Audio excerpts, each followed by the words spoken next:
I'm meteorologist Andrew Shipley along one of the many canals here in Cape Coral. And while we all love living along the canals, recently the question was raised, how much nutrient pollution is actually getting into these canals? I did some digging to find out.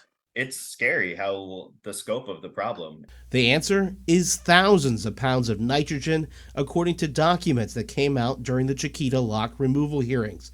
Those documents, submitted by the City of Cape Coral to the Florida Department of Environmental Protection, showed that major outflows of stormwater runoff into canals and ultimately the Caloosahatchee River were carrying over 250,000 pounds of nitrogen in 2014, with that number rising to nearly 1 million pounds of nitrogen in 2019. And this isn't just a Cape Coral issue. We have impaired bodies of water with BMAPs, and yet our nutrient pollution continues to rise. Matt DePaulis is the Environmental Policy Director for SCCF. He used the acronym BMAP, which stands for Basin Management Action Plan, which is basically the framework for water quality restoration or a goal for the amount of acceptable pollution. In Cape Coral, the BMAP was set for nearly 39,000 pounds in 2015, a number far exceeded currently. When you have huge influxes of nutrients like we're seeing in a lot of the bodies of water around here, they can cause massive harmful algal blooms. Those massive blooms are something that we've seen a lot of in recent years,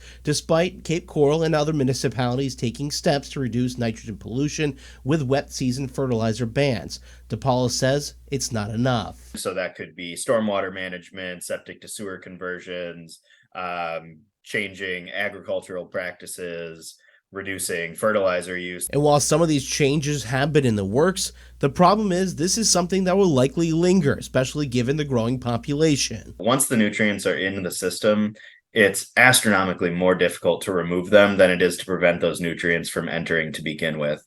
I asked the City of Cape Coral to comment on this. They told me that they take water quality and water pollution seriously, but couldn't comment further given the ongoing Chiquita Lock hearing.